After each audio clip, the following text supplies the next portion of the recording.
Hey aspirants, welcome to my channel Winter Studies. My name is Jeet Diwan and the subject of modern history and the off lecture number 1.1 18th century. The topic is Mughal साम्राज्य का पतन. तो aspirants कल हमने पढ़ा था मुग़ल साम्राज्य का पतन. हम इसमें ही पढ़ेंगे कि 30 साल मोहम्मद शाह के वो कैसे व्यतीत हुए. तो हम हर एक सेगमेंट को अच्छे से समझेंगे और अच्छे से वर्णन करेंगे. तो इस चैनल को सब्सक्राइब कीजिए और शेयर कीजिए. तो मैं टॉपिक स्टार्ट करने जा रहा हूँ. मोहम्मद शाह का लगभग 30 साल जो कि 1719 से लेकर 1748 तक लंबा शासनकाल साम्राज्य को बचाने में आखिरी मौका था. शाही सत्ता में 1707 से लेकर 1720 के काल में जिस तरह के फेरबदल हुए थे उस तरह के फेरबदल अब नहीं हुए. उसके शासनकाल के आरंभ में लोगों के बीच मुगलों की प्रतिष्ठा एक महत्वपूर्ण राजनीतिक कारक थी. दोस्तों, मुगल फौज खासकर मुगल तोपखाने की ताकत को नज़रअंदाज नहीं किया जा सकता. उत्तरी भारत में प्रशासन की हालत बिगड़ती हुई परंतु वह अभी नष्ट नहीं हुआ था. मराठा सरकार अभी तक दक्षिण भारत तक ही सीमित थे और राजपूत राज अब भी मुगल वंश के प्रति वफादार बने हुए थे. कोई भी ताकतवर और दूरदर्शी शासक अपने ऊपर जाने वाले खतरे के प्रति जागरूक सामंतशाही के समर्थ से स्थिति को बिगड़ने से रोक नहीं सकते थे. मगर मोहम्मद शाह ऐसे काल पुरुष थे दोस्तों कि वह दिमागी तौर पर तो कमज़ोर थे, ओछा और अय्याश भी थे, पर उनके राजकाज पर कोई ध्यान नहीं दिया करता था. निजाम उल मुल्क जैसे काबिल वजीरों को अपना पूरा समर्थन देने के बजाय ये भ्रष्ट और नालायक चापलूसों के क्रूप ताप का शिकार बन गए थे. अपने ही मंत्रियों के खिलाफ साजिश करने लगे, यहाँ तक कि वह अपने कृपापात्र दरबारियों द्वारा उगाए गए घूस में हिस्सा लेने लगे. बादशाहों का ढुलमुलपन तथा शक्की मिजाज और दरबार से निरंतर झगड़ों से ऊबकर उस समय के सबसे शक्तिशाली सामंत निज़ाम उल मुल्क ने अपनी महत्वाकांक्षा को पूरा करने का फैसला किया दोस्तों कि वह 1722 में वज़ीर बन गए और प्रशासन को सुधारने के लिए उसने जोरदार प्रयास किए थे. तब उसने बादशाह और उसके साम्राज्य को उनके भाग्य को सहारे छोड़कर अपनी किस्मत आजमाने का फैसला किया. उसने अपनी किस्मत आजमाई और अक्टूबर 1724 में अपना ओहदा छोड़ दिया और दक्कन में हैदराबाद रियासत की नींव डालने के लिए दक्षिण चले गए. उसका प्रस्ताव साम्राज्य से निष्ठा से सद्गुण के पलायन का प्रतीक था. मुगल साम्राज्य का वास्तविक बिखराव यहाँ से शुरू हो गया था. अब अन्य शक्तिशाली और महत्वाकांक्षी सामंतों ने भी अर्धस्वतंत्र रियासतें कायम करने के लिए अपनी अपनी ताकत का इस्तेमाल आरंभ कर दिया. दिल्ली के बादशाह के प्रति नाम मात्र का निस्तन जाहिर करने वाले खानदानी नवाबों का देश के अनेक भागों में उदय हुआ. उदाहरण के तौर पर बंगाल, हैदराबाद, अवध और पंजाब के नवाबों के लिए नाम से जाना सकते हैं.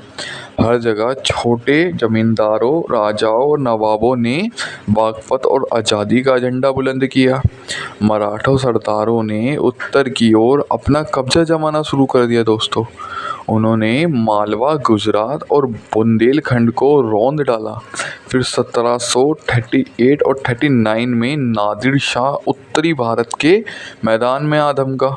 उसके सामने साम्राज्य ने घुटने टेक दिए. नादिर शाह भारत के प्रति यहाँ के उपार धन के कारण आकर्षित हुए. भारत अपने अपार वैभव के लिए सदा से प्रसिद्ध था. निरंतर अभियान ने फारस का प्रस्तुत दिवालिया बना दिया था. अपनी भाड़े की फौज को बनाए रखने के लिए पैसों की उसे सख्त ज़रूरत थी. भारत को लूटा गया धन इस समस्या का एक हल हो सकता था. साथ ही मुगल साम्राज्य की प्रत्यक्ष कमजोरी ने इस प्रकार की लूट खसोट को संभव बना दिया. वह 1738 के अंतिम दिनों में बिना किसी विरोध का सामना किए भारतीय इलाके में घुस गया. वर्षों से उत्तर पश्चिम सीमा की सुरक्षा पर कोई ध्यान नहीं दिया गया था. जब तक दुश्मन ने लाहौर पर कब्जा नहीं कर लिया तब तक खतरे को पूरी तरह महसूस नहीं किया गया। दिल्ली की सुरक्षा के लिए तब जल्दी तैयारी की गई, मगर गुटबाजी के शिकार सामंतों ने दुश्मनों को दरवाजे पर खड़ा देखकर भी एक सूत्रबद्ध होने से इनकार कर दिया। वे सुरक्षा फौजी के सेनापति के नाम पर सहमत नहीं हो सके। फूट, अयोग्य नेतृत्व और आपसी द्वेष तथा परस्पर अधिवास का परिणाम हार के सिवाय और क्या होता दोस्तों। दोनों फौजों के बीच 17 फरवरी 1739 को करनाल में मुकाबला हुआ। आक्रमणकारी ने मुगल फौज को जोरदार शिकस्त दी। बादशाह मुहम्मद शाह को बंदी बना लिया गया और नादिर शाह को दिल्ली की ओर बढ़ा। नादिर शाह ने शाही राजधानी के नागरिक के भयंकर कत्लेआम को हुक्म दिया था। उसने अपने कुछ सैनिकों की हत्या का बदला लेने के लिए किया था। लोभी आक्रमणकारी ने शाही खजाने और शाही संपत्ति को हथिया लिया गया। उसने प्रमुख सामंतों से नजराना वसूल किया तथा दिल्ली के धनी लोगों को लूटा। अनुमान किया गया कि उसने कुल मिलाकर 70 करोड़ रुपए का माल लूटा है।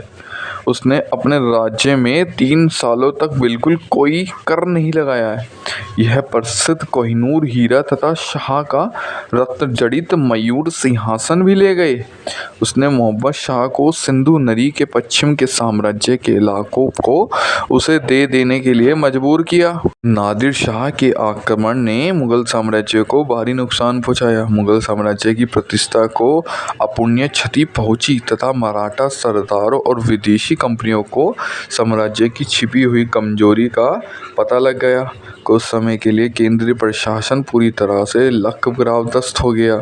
आक्रमण ने शाही वित्त व्यवस्था को तहस-नहस कर दिया और देश के आर्थिक जीवन पर बुरा प्रभाव डाला।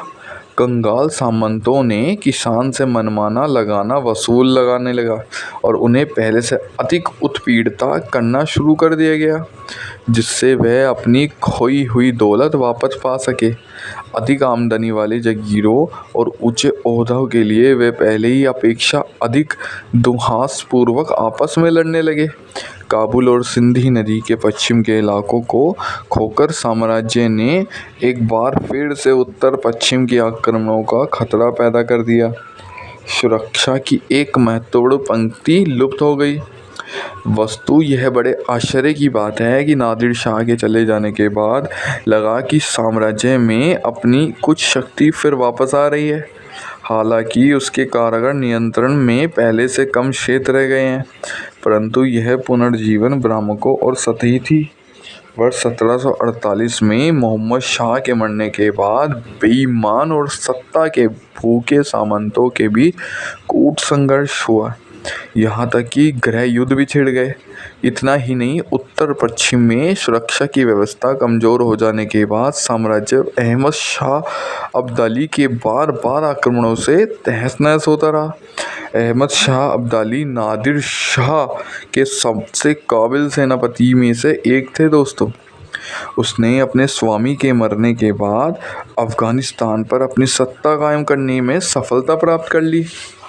अब्दाली ने 1748 से 1767 के बीच उत्तरी भारत, खासकर दिल्ली और मथुरा पर बार बार आक्रमण और लूट खसोट किए।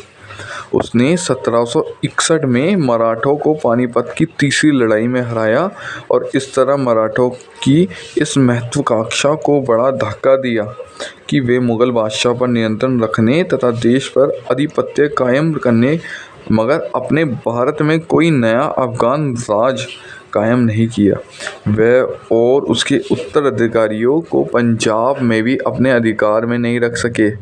पंजाब जल्द ही सिख सरदारों के हाथ में चला गया। नादिर शाह और अब्दाली के आक्रमण तथा मुगल सामंत शाही के आपसी घातक झगड़ों के कारण 1761 तक मुगल साम्राज्य का अस्तित्व वस्तु एक आखिर भारतीय साम्राज्य के रूप में समाप्त हो गया। वह केवल दिल्ली का राज्य रह गया। खुद दिल्ली में रोज दंगे दंगे और हंगामे नजर आने लगे। महान मुगलों के वंशज अब भारतीय साम्राज्य के लिए संघर्ष के सक्रिय हिस्सा नहीं लेते थे। सत्ता के विभिन्न दावेदारों ने पाया कि उन्हें नाम पर संघर्ष चलाना राजनीतिक दृष्टि से फायदेमंद है। इससे मुगल वंश दिल्ली के नाम मात्र से सिंहासन पर बहुत दिनों तक बना रहा।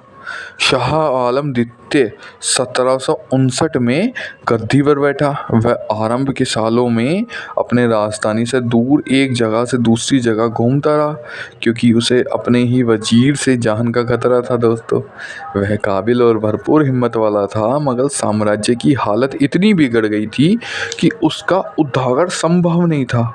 उसने 1764 में बंगाल के मीर कासिम और अवध के सिराजुद्दौला के साथ मिलकर अंग्रेजी ईस्ट इंडिया कंपनी के खिलाफ लड़ाई की घोषणा कर दी।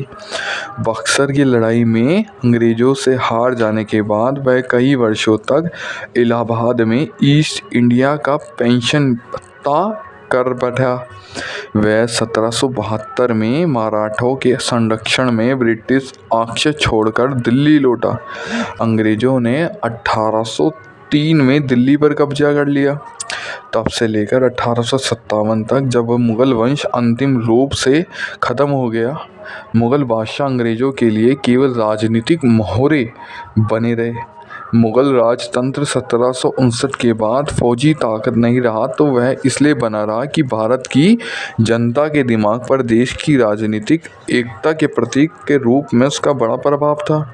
मुगल साम्राज्य के पतन का सबसे महत्वपूर्ण नतीजा ये हुआ कि इससे ब्रिटिश शासकों के लिए भारत विजय का रास्ता आसान कर दिया। भारतीय शक्तियों के बीच भी कोई भी शक्ति महान मुगलों की विरासतों का दावा करने के लिए सामने नहीं आई। वे साम्राज्य को नष्ट करने के लिए पर्याप्त रूप से ताकतवर थी, मगर उसे एकता के रूप में सूत्र में बांधा या उसकी जगह पर कोई नई चीज लाने में समर्थ नहीं थी। वे ऐसी नई समाज व्यवस्था नहीं बना सकी जो पश्चिम से आने वाले नए दुश्मन के सामने टिक सके। उनमें से सब उसी ठोस समाज व्यवस्था पर प्रतिनिधित्व करती थी जिसके नेता मुगल थे।